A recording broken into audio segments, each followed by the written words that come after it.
নমস্কার বন্ধুরা, আজকে চলে এসেছি এমন এক মন্দিরে যেখানে মাকে ছোঁয়া যায় না, মাকে দূর থেকে দর্শন করতে হয়। ঠিকই ধরেছো, চলে এসেছি আদ্যাপীঠে। আদ্যাপীঠ মন্দির কতক্ষণ খোলা থাকে, ভোগের সময় কুপনের মূল্য, কিভাবে আসতে হবে, সবকিছুই আজকের ব্লগে জানিয়ে দেব। সারাটা দিন ঘোরার পক্ষে একটি আদর্শ জায়গা। আদ্যাপীঠ আসতে হলে সব থেকে ভালো মেট্রোতে দক্ষিণেশ্বরে আসা, তারপর অটোতে 10 টাকা এবং টোটোতে 20 টাকা করে আদ্যাপীঠ পৌঁছে যাওয়া যায়। এছাড়া হাওড়া বা শিয়ালদা থেকে দক্ষিণেশ্বরগামী বাসে করেও আসা যায়। শিয়ালদা থেকে ডানকুনি লোকালে দক্ষিণেশ্বরে নেমে অনায়াসেই আসা যায়। দমদম থেকেও ডানকুনি লোকাল ধরা যায়। আমি সকাল সকাল স্নান করে মেট্রো করেই দক্ষিণেশ্বর পৌঁছে গিয়েছিলাম। দক্ষিণেশ্বর মেট্রো স্টেশনে রামকৃষ্ণ, সারদা মা এবং স্বামীজির মূর্তি রয়েছে। বন্ধুরা, আমার এই সোমার শখ ও ভালোবাসা চ্যানেলটি যারা এখনো সাবস্ক্রাইব করনি তারা সাবস্ক্রাইব করে দিও এবং আমার পাশে থেকো ও নতুন নতুন ভিডিও দেখতে পাবে। দক্ষিণেশ্বর মেট্রো স্টেশনের বাইরের অংশটা সুন্দরভাবে সাজানো।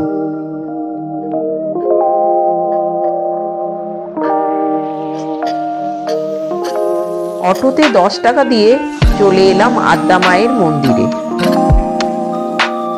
গেটের বাইরে অনেক দোকান রয়েছে যেখানে মাকে পুজো দেওয়ার জন্য ফুল, মিষ্টি এবং পুজোর সামগ্রী পাওয়া যাচ্ছে। এছাড়া হিঙের কচুরি, সিঙ্গারা, মিষ্টি, চায়েরও দোকান দেখতে পেলাম। এই প্রথমে স্বামী বিবেকানন্দের সুন্দর একটি মূর্তি দেখতে পেলাম।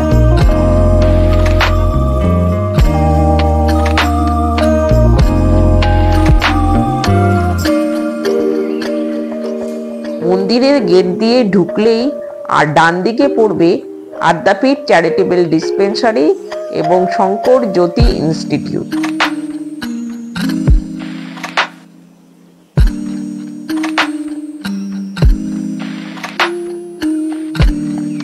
বাম দিকে পড়বে পুলিশ ক্যাম্প। এবার বাম দিক ধরে চলে এলাম আদ্যা মায়ের আদি মন্দিরে।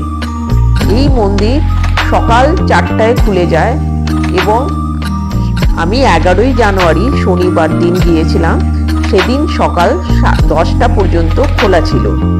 আবার 10:30টা থেকে 12টা পর্যন্ত মন্দির খোলা ছিল। প্রচুর ভক্ত সেদিন এসেছিল এবং মূল মন্দিরে যেহেতু পুজো দেওয়া যায় না, এই আদি মন্দিরেই লাইন করে সবাই পুজো দিচ্ছিল। এখানে ফটো তোলা সম্পূর্ণভাবে বারণ আছে। লাইন করে পুজো দিয়ে মাকে দর্শন করা যায়। মা কালী এখানে আদ্যাশক্তি মহামায়া রূপে পূজিত হন।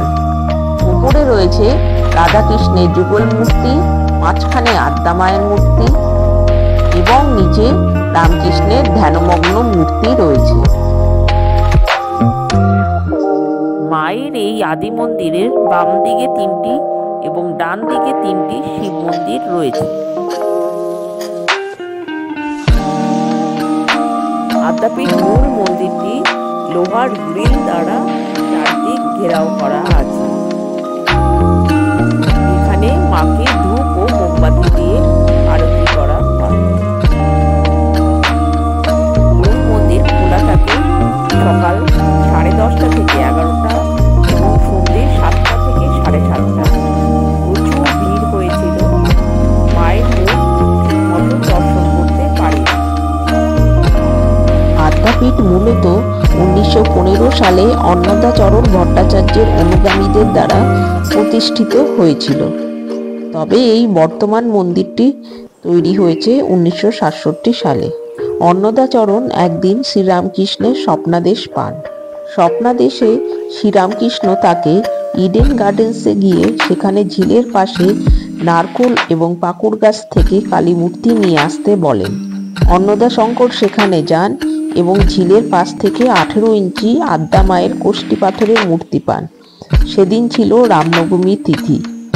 রাতে দেবী তাকে দর্শন দিয়ে বলেন, কাল বিজয়া দশমী, তুমি আমাকে গঙ্গায় বিসর্জন দিয়ে আসবে। অন্নদাশঙ্কর বিজয়া দশমীর দিনই মূর্তিটি বিসর্জন দেন এবং মূর্তিটির ছবি তিনি তুলে রেখেছিলেন। সেখান থেকেই বর্তমানে আদ্যা মূর্তি তৈরি হয়। 1325 সালে শ্রীরামকৃষ্ণ স্বপ্নে তাকে দীক্ষাও দেন। এই তিথিগুলোতে আদ্যা মন্দির সারাদিন খোলা থাকে। দুপুর 12টা থেকে বিকেল 3টে পর্যন্ত মন্দির বন্ধ থাকে।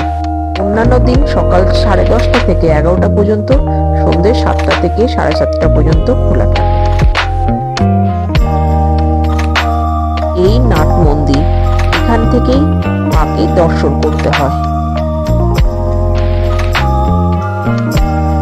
যেহেতু মূল মন্দিরে পুজো দেওয়া যায় না, এখানে মায়ের ফটোতে পুজো দেওয়া যায়। সবাই পুজো দিচ্ছে। মূল মন্দিরের পাশে সুন্দর শিব মন্দির রয়েছে।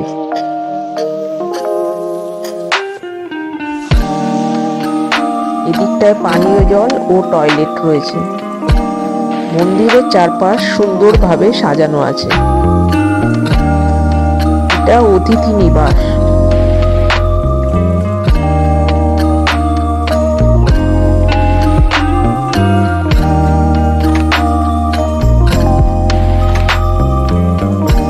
অতিথি নিবাসের উল্টো দিকে এই মন্দিরটি দেখতে পেলাম।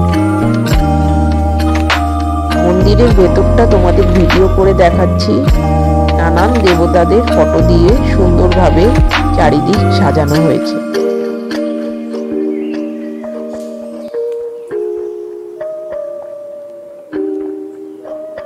এখানে অন্নদাচরণে মূর্তি রয়েছে। রাধা কৃষ্ণের সুন্দর যুগল মূর্তি দেখতে পেলাম। অন্নদাচরণের সহধর্মিণীর মূর্তি এখানে রয়েছে। এবার মায়ের ভোগ খাবার জন্য কুপন নিতে চলে এলাম। কুপনের মূল্য 80 টাকা। এই কুপন দেওয়া হয় সকাল 8টা থেকে দুপুর 12টা, কিন্তু সেদিন দুপুর 2টো পর্যন্ত কুপন দেওয়া হয়েছে। কুপনের মূল্য 1 জানুয়ারি থেকে 80 টাকা হয়েছে, কিন্তু কুপনে এখনো 60 টাকা লেখা আছে।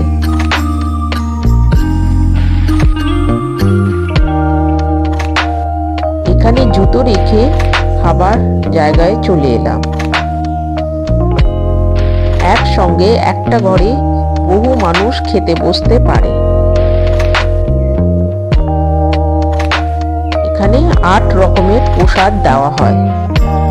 প্রথমে পোলাও, বেগুনি, তারপর অন্নভোগ, একটা তরকারি, পরে খিচুড়ি, লাবড়া, পায়েস ও চাটনি দেওয়া হয়।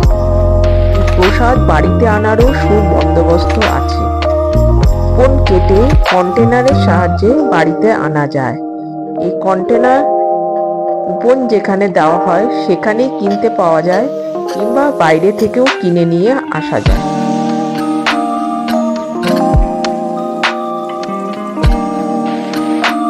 প্রসাদ খেয়ে বাইরে এসে দেখি তখনও মানুষের প্রচুর ভিড়। অনেক মানুষ লাইন দিয়ে দাঁড়িয়ে আছে প্রসাদ নেওয়ার জন্য।